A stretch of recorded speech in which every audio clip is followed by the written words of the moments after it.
I think first and foremost, we have to say congratulations to Nathan Yes. in South Carolina for winning the Triumph Trident. The bike hasn't, I think probably by the time it might be on its way to him. We're arranging shipment for it right now. When this airs. It'll probably be on its way to him. We hope. We're just getting the shipment arranged. So congrats to you, Nathan. Yes, Nathan. Very exciting. I'm very happy for you. Couldn't happen to a nicer guy. Nathan's like the best. I don't know if you know Nathan, but Nathan, I don't know him. I've never met him, but he's the best. But he seems like a great guy. Oh, awesome guy. Yeah. Congrats to Nathan. Yeah. So, but the giveaway was so well received that I can't share it with you yet, but Friday I bought a new giveaway bike, and within 8 hours I had it on the racetrack. So I'm telling you a little bit about the bike without telling you anything about it. I will also say it's an incredible bike that I got an amazing deal on. It only has 1,500 miles on it. It's basically a brand new motorcycle. And I got a good price on it because I think it is the dirtiest little motorcycle I have ever seen in my entire life. It was so dirty. I think it was parked on a dirt pad under a sprinkler. It was really dirty. So I spent several hours cleaning it, making it looks like you saw. Well, it is literally just outside a shot right now. Yeah, it's right there. And it looks cherry. Like, it looks beautiful. I don't think there's I couldn't see a scratch or a nick on it. It looks brand new. Yeah, there's no, it's never fallen over. There's not a scuff on the bottom of the foot peg. Well, actually, there might be some scuffs on the bottom of the foot pegs now, but there weren't when I bought it.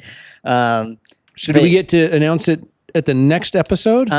We have to wait to announce it at the time when the big video comes out, because that starts the clock on the giveaway. Got it. So, things are busy. Yeah. I leave tomorrow for Iceland. By the time you're listening to this, I will be riding a Norton Atlas across Icelandic volcanic beaches. So woe is me. I don't know how you deal with this, So Dave. sorry that, Well, I do have some sympathy for you because we missed last week for an episode. So you guys had to wait a whole 2 weeks between listening to us.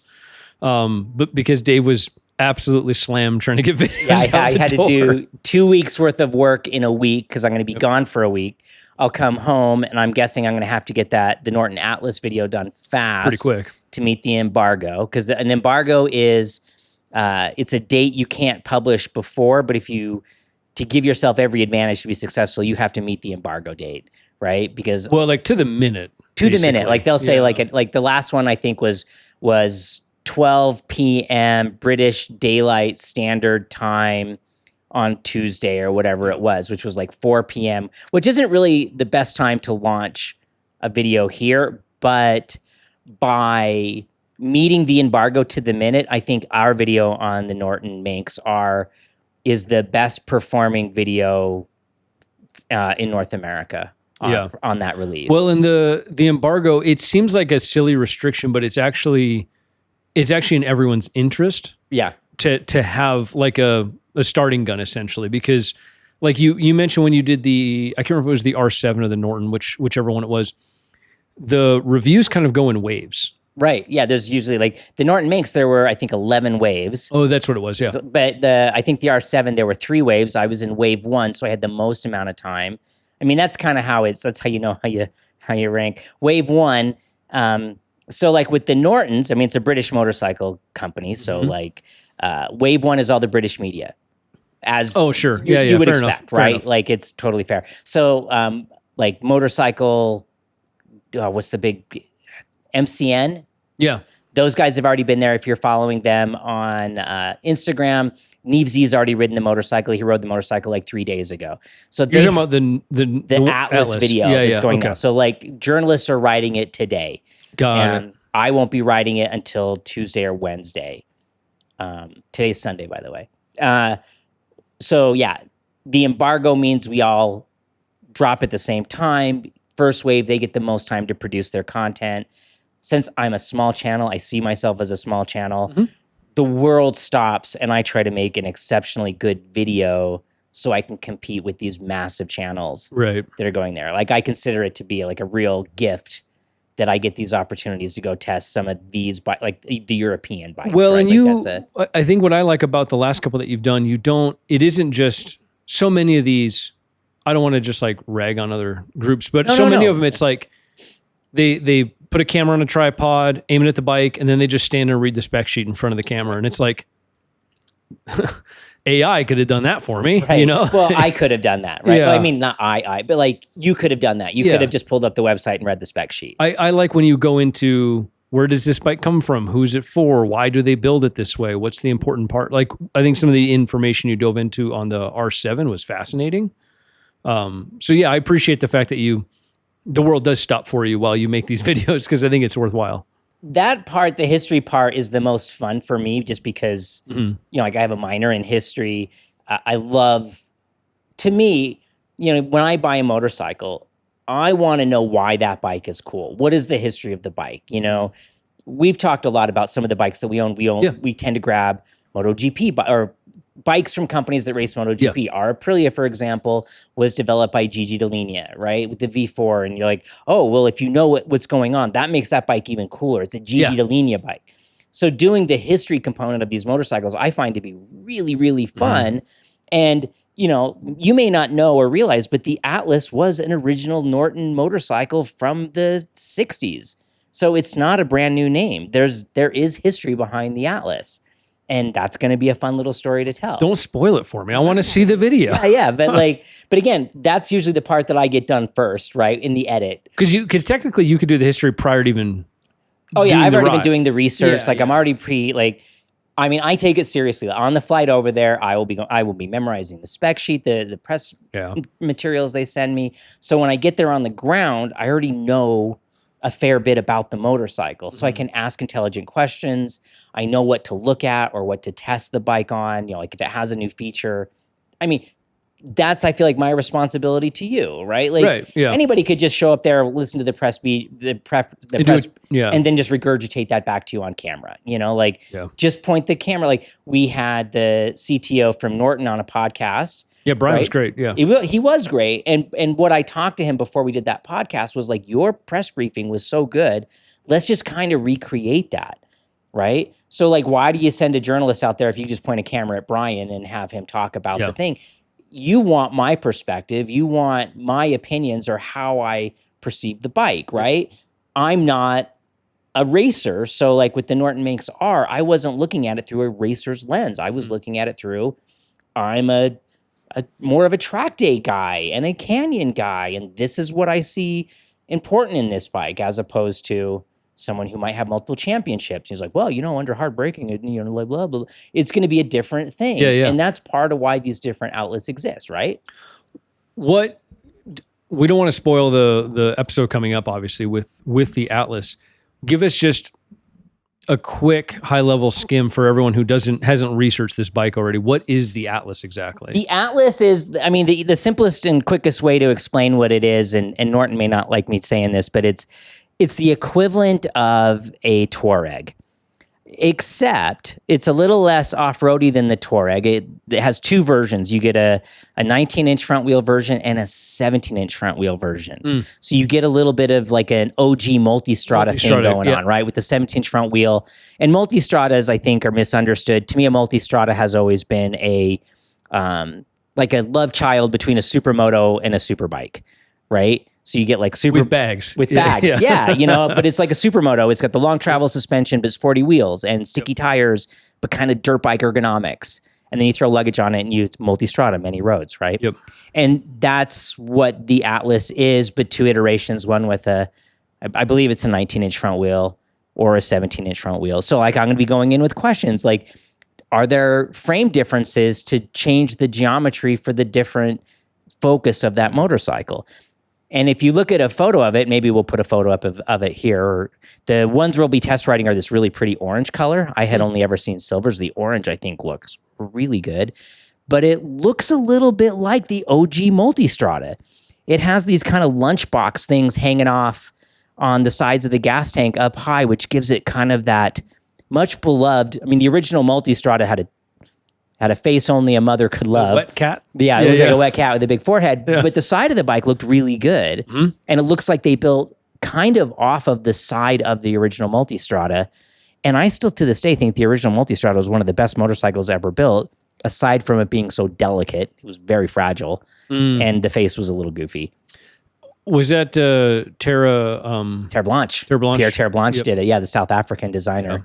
Yeah. And interesting thing about the original Multistrada was he worked for Cagiva.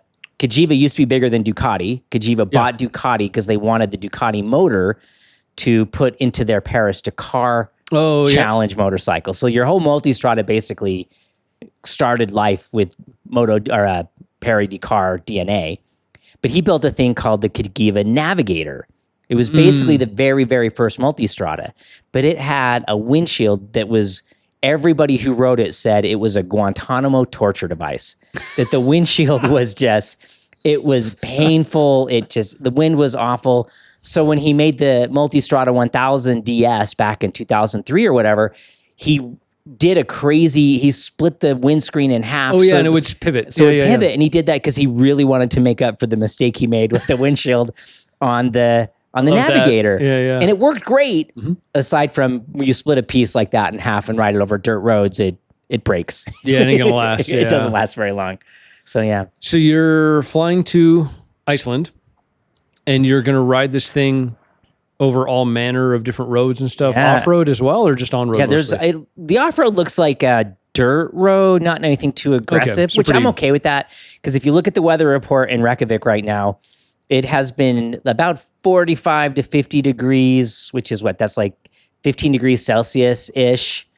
I thought you were saying in Celsius, like, Dave, you're going to die over there. No, it's like, too hot. That's hotter than it is here right now. And raining all day, every day. I don't really want to be taking You get to test all your waterproof gear, though. Well, that's the other thing, too, that I'm going to do.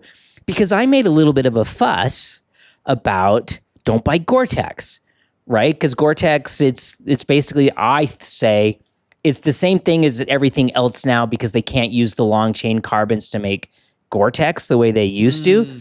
So I've been going on this little fuss of well, don't buy the Gore-Tex. So I'm going to be putting the DryStar XF to the test out there. Because that one's their waterproofing membrane, yeah, they right? They have DryStar and DryStar XF, and I believe the XF is their super duper. Oh, they're more waterproofy stuff. It's the gray coat. Like if you watch the video where I rescued the cat, it's that gray coat that they love that coat. It's one of the best touring coats I have ever owned. But I haven't really. It's been through sprinkles. Yeah, we're in Utah. It's mostly dry It hasn't here. crossed Iceland in the rain yet. Well, this will be a good test. So it'll be a really good test for it. Will you? Yeah, okay. I guess I'm just sort of curious what gear you would suit up in for this, because I assume. I think the power just went out. Think it'll come back? It's kind of funny because they have a battery backup. So everything's working except for the lights.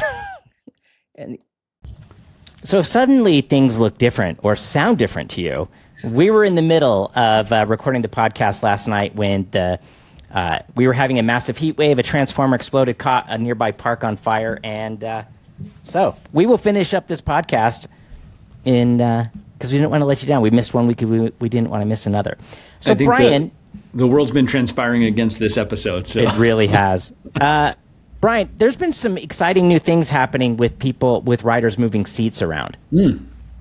So we finally have got a little bit of movement in the rider market for MotoGP. So that's probably an interesting thing to dive into. So a few different signings have happened.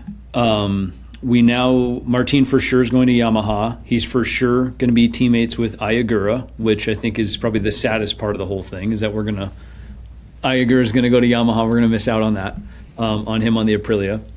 I think Pecco for sure is going to Aprilia on a 4-year deal. I think we talked about that one briefly already. Acosta is going to Ducati. So I think in general, it's all the stuff that we sort of expected to happen so far. And a 4-year deal, that's a little unusual. I mean, we don't ever see that. Yeah, it is very uncommon. I think it was sort of his demand, though, because I'm pretty sure Pecco had an offer from Honda for pretty good money as well. And I think he really wanted Aprilia, even though it was going to be kind of a pay cut compared to the Honda offer, I think. but he was willing to do it if they would do a 4-year deal, I think. I'm speculating. I don't know that. But that's how I believe this played out. But it's ultimately the better bike for him anyway. I think so. And I think we can all, I mean, watching his performance with Martin in the race on Sunday, it was a fun race. It was like the Pecco of old, going head to head with Jorge. And, you know, I mean, we all knew that Marquez was going to just dominate this track, right? Like, it's his, you know, like, he wins award. What is he? He's now 10 times.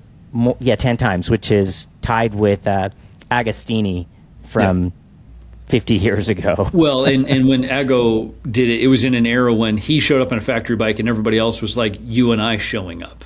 Like, it was just some people sometimes, you know? So it was a little bit of a different setup back then. I think it is probably a good point to bring up. Like, the Sachsenring was such we sort of knew what was going to happen before it was, you know, as soon as it's on the calendar, you know how that one's going to play out. We didn't even start the podcast with that conversation. It's not the most exciting part, really. Sachsenring, he always dominates. Yeah. Didn't he like once break a collarbone on Saturday and came back on Sunday and won the race? Was that him or was that Jorge Lorenzo? Lorenzo came back. I don't think he won the race. I think that was Asim, but that was back in, we're talking 10 plus years ago, I think. Because that's the other track where he wins like crazy. Yeah. It was it's an interesting track. What I thought was the most interesting thing about the race, the GP race anyway, was how many riders fell off all on their own, just losing the front, right? I mean, it has massive consequences for the championship now because Bez tucked the front in one of the sweeping left-handers in qualifying, broke a collarbone, so he was out for the race. He'll be back. You know, the summer break is well-timed for him because he has time to recover now. But, I mean, talk about a string of bad luck. That guy's had 3 rounds in a row that have just been complete disasters. So yeah, and now, like, surgery for I mean, the silver lining is we are now on summer break. We won't see MotoGP until August, right? It's like the second week of August, third week of August? Yeah, they got 3 weeks off, I think. Yep. So that's a great time to recover, reassess, you know, collect your thoughts and feelings, and hopefully, you know, he comes back in more of in the Pecco we saw the Bez we saw the last half of last year. And again, both Pecco and Bez tend to be stronger on the tracks that we see the second half of the season. So things could really get hopping up here now. It should be really interesting. I think the championship now, there's 4 or 5 riders within 30 points or 25 points or something. It's incredibly tight. Like, it's the opposite of last season where Mark was, you know, steamrolling everybody. I was thinking that last year we were all talking about, like, oh my gosh, he's going to have a perfect season. He's going to win every single race. And here we are. And yeah, totally different. Yeah. He came from 10th place to 3rd place in 5 races or something. Yeah, I think it was Mugello. He was over 100 points behind, and now he's like 18 points behind, which is just, I mean, he almost couldn't have asked for a better, you know, championship run for himself. Well, and Aprilia, Bez especially. Well, both, Aprilia both. As a whole, because we have Hernandez's mistake, we have Bez's mistake, and Martin's mistake. Yep. They basically, you know, we made the joke last time, ripping defeat from the jaws of victory, one misstep at a time. Yeah, I do think it's also really fascinating to see. Right now, you'd have to say, hey, the Trackhouse team is the better team right now than the factory team. Yeah, it seems I don't know that those. I do think Bez and Martin are higher caliber riders than Raul. I is looking incredible right now, but you got to think maybe there's something about that culture or that team that is letting these riders perform the way they are and be consistent and so forth. It's so funny to see how, you know, as the rider, I think your brain's like, oh, well, if I was just on the best bike, then I'll handle the rest of it. I'll win the race. And it's like, well, the team actually does make a really big difference in how your performance goes. And the environment and the atmosphere that you're given has a huge influence on your ability to focus and perform. The counter to that would be right now, Giannantonio had a terrible weekend, right? They decided to put the report I read was they decided to put the new bodywork set, the 26 fairing, bodywork set, on the bike Saturday night. So they already did the sprint race, they did qualifying, they did practice, they did everything. And then Saturday night, they're like, yeah, why don't we pop on that new bodywork with that new Aero and see what happens? Why? That makes no sense to me. And that explains why he had that big crash in warm-up and then a big crash in the... Oh, my God. And they were almost What? carbon copy crashes, right? It just a front-end tuck in the middle of a sweeper and at really high lean angle. So my guess is I don't think that the 25, I don't think the old bodywork was necessarily a better set. No, it's just the difference. It didn't behave how he, was ready for it to, I think.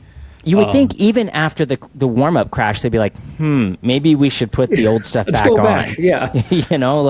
Maybe that wasn't the best idea. I am shocked that they did that. That astonishes me. But it's we've said this before. I don't rate that VR46 team very highly. Right. I think culturally they're all having a great time. I think it's a fun place, but I would put Gresini way above them in terms of organization and how it's all set up for performance. I don't think it's, I don't know, that seems like such a weird, unnecessary misstep that it obviously cost him. And he's a championship contender. He's right in there. So speaking of the VR46 team, you sent me, and this was a little upsetting, Morbidelli crests that blind hill and decides, I'm just going to chop the throttle. Dude, on the list of riders who are going to be, so we can talk just a bit about 27 here in a second, but on the list of riders who are not going to have a seat next year, Morbidelli, in my mind, should be at the very top of the list. I agree. I'm do you just take your brain out half the time? Because these are insane things to do in the middle of a session. And he does this all the time. I don't know how many, it would be fascinating to count up how many penalties he's gotten for obstructing other riders at this point. And that was such a dangerous place to do it. Yeah. It was so close. That video clip was distressing. You're like, And Pedro handled it perfectly. And I half wonder if the other riders, when they're on a queue session, if they see a flicker of yellow and black leathers ahead of them, if they're like, oh no, here we go. Be prepared. Yeah. He could just close the throttle at any second. Yeah. Oh my gosh. But so speaking of 27, we have, there's a few other rider seats that got moved around. Alex Marquez is going to factory KTM.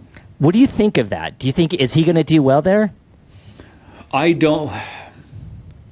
think he has proven that he's a very talented rider. He's the most slow burn of a rider in MotoGP, right? He got to the series and it's taken him years to kind of build up this sort of speed, where some riders, it's like by the third season, if they're not winning the championship, that's probably as high as they're ever going to get. Whereas he just seems to be every year he's a little better. And he did that in Moto 2 and everything. So I think his talent is very high. I think he's a very smart rider. I am a little concerned about KTM as a team right now. They seem to very much be kind of losing their way sort of all the time. They did just announce that Bajaj has officially acquired KTM. Right. It says Bajaj on the fairings now. Yeah, they only had a partial ownership of it. Now, I don't know that that's actually going to make a huge difference to the MotoGP team, frankly. But you'd have to assume if the KTM company was mismanaged badly, then maybe the factory MotoGP team needs some better oversight too. But regardless, I think if they can put a bike underneath him, I think Alex he's right up there. He's fast. Yeah. So how quickly he recovered from that just massive injury and crash, and to come back and be,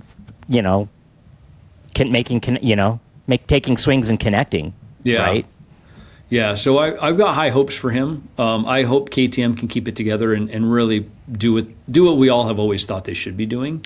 Right, especially now they have super bikes that you can buy. For years we were, why are they racing MotoGP? What? Yeah, and now they hardly sell street bikes. Yeah, yeah, and now they do, and they're very good street bikes. And you're like, okay, keep doing this, keep on, right? Yeah, yeah. I hope that's good. Speaking of Alex, though, I do want to mention Gresini. Their paint scheme was the throwback to the old. I know, the Movistar. Oh, it was Doesn't so it kind good. of irritate you that they do these retro paint schemes? They did this a couple years ago at Silverstone, and I loved it so much. I wish they did that every year at Silverstone, do the retro paint jobs. And man, that Movistar was so good looking. It was easier to see on track. It was easier to identify, Like, man, why are we so reluctant to lean on heritage when it comes to race liveries? With the exception of the Gulf one, that we were like, come on, make that the thing. Yeah. And for those rounds, it looks so good. Yeah, that Movistar one's very classic. I think they did a good job. Sometimes when they try to take the old design and put it on the new one, because they still have to integrate all the current sponsors, right? And they all have their own restrictions and colors and whatever. Sometimes it doesn't play out very well. Right. But this one I thought looked really, really good. I would love to see them. I don't know. I'm with you. I don't know why we don't lean into it more. I think, like, what's the harm in having the bikes look, even if half the rounds of the season were the non-standard, you're still getting plenty of photos of the standard bike for the sponsors. Well, Ducati's livery this year is somewhat a throwback, right? It does have like a bit of a Marlboro stripe down the side, and it looks really good. Yeah, it's the best. Yeah, it's the best one they've done for probably 4 or 5 years, honestly. Yeah, I agree. I totally agree. Where and like no disrespect to that, that purpley blue periwinkle color. I think it's lovely. I think it's it's kind of cool when you know the history or why they're using that color. But at the same time, that Movistar looked so good. Yeah. Right? Let's talk for just a second about the 27 riders. So what I had expected was this would be a year. It seems like the riders moving into MotoGP, like every couple of years there's a really big year where a bunch of the old ones kind of get pushed out and a bunch of the young blood like moves in. And I remember thinking when they were going to switch to Pirellis, when I first heard that, I was like, oh, that'll be a big movement year. Right. Because let's pull in all these young, talented guys who have years on Pirellis and pull them into GP at the same time as the bikes are changing, the formula is changing, all these things. And that sort of looked like that wasn't going to happen for a while until suddenly it looks like that's very much going to happen now. Yeah, and I think we're right about so many things, and that's one of them, right? Yeah. Because it makes no sense to like hang on to Morbidelli, and Maverick Vinales looks like he's out, right? Yeah. Like he did that whole post that he's just utterly exhausted, and you're like, totally fair, man. Like you've been doing this for a long time, and it doesn't look like you've been enjoying it for a while. Yeah. So, okay, we're having this big switch now. Let's have the big switch. So we've got. He's not a rookie next year, but Diogo Moreira, he was a rookie this year. He's there. Holgado is moving up from Moto2. He's going to the Gresini team. David Alonso is also going to Honda, but I think it seems unclear if he's going to the factory Honda or he's going to be on the LCR team. I don't know if they've quite officially decided that. Senna Aegis looks like he's got a spot, which I think is partially why Jack Miller's probably losing a spot because he's Australian. But you've got Alex Rins is out for sure. Miller looks to be out almost certainly unless he gets another lifeline. I can't imagine Vinales sticking around. I can't imagine Morbidelli sticking around. So there's a handful of seats that are going to be Moto2 riders next year. And I'm excited for it. I think they're going to have a legitimate advantage in the first part of the year just because of the familiarity. Like the MotoGP riders are going to get to ride Pirelli tires and test a little bit. but it's different between testing and racing. And I think those Moto2 guys are going to have a bit of an advantage for at least the first part of the season, until the other guys kind of get their heads around and get caught up. That said, I think as a race tire, I think the Pirelli is a much easier tire to wrap your head around. It seems to be very forgiving. It's not nearly as sensitive to pressures. I think we're going to see very quickly, much better battling for races and fighting on track, which that's what we're all here for. So I can't wait for it. So speaking of that, the other thing that we were right about is, they got rid of the hole shot devices, which the front device. Yep. We all celebrated that. Yep. That we don't need those, but we were worried that by spreading out the grid, they added an extra meter between each spot. Yep. Right? So 3 meters per row, which adds up. We were afraid that would further penalize people in the back, and the entire race would begin with the field further spread out, and it would potentially turn into a parade where the only action that happens is someone makes a mistake or somebody crashes out. And for the most part, I mean, this is the first time they've done it. That seemed to be the case. And now I'm a little worried that, is this going to be the trend that we're just basically, they start so far apart now that it's, it honestly puts more pressure on getting a good start than it did before because you're so spread out. Well, and I actually think it puts, the riders have talked about, before with this, getting straight into Q2 being so important and then qualifying. The qualifying session, that might as well be half points. Yeah. Right? Because it has such a huge impact on how you're going to actually finish. And it basically happens so early, right? To get the second session of the weekend. You got to be on it. Yeah. Yeah. Otherwise, you're not going to make it to Q2. And if you don't make Q2, then, it seems like this just made it worse. And who knows, maybe they'll change it for next year when we go to the 850s and the bikes have a little bit less power getting off the line. But I'm a little worried. And I was worried when they announced that. I was like, let's just do one. We don't necessarily have to do both right now and see what happens. I don't know. I mean, from a rider's safety perspective, it is going to make for a safer turn one, right? Because everyone's more spread out. You'd have to make, I think what happens if a rider is coming into turn one and they know how important the start is, if there's a gap and they could maybe pull it off, they're going to take a stab at it and they're going to try it. Now, with it a bit more spread out, unless the guys on the row ahead of you botched the start and they didn't get off the line or they spun or something, you're probably not even close enough to even be optimistic about making a lunge. You're looking at it and you're like, well, that door's closing. There's no opportunity for that pass. And so I think you just kind of fall in line, which is safer. And I don't want to encourage rider risk or danger, but it can probably make for a more boring race because it's kind of settled before the lights even go out to some extent. So well, all right, I have to get to the airport I have to leave in 2 minutes to get to the airport. But we really wanted to make sure we got you a podcast. We're sorry this one's short. We'll make it up to you next week. Well, you'll be gone. You're going to be in Montana, and so we'll be doing another remote podcast for the next episode. But again, thank you so much for tuning in. Thanks, guys. Yeah, and congratulations again to Nathan. The next giveaway bike's coming soon. And I'm going to just be nice to my buddy Jake over at Spite's Corner.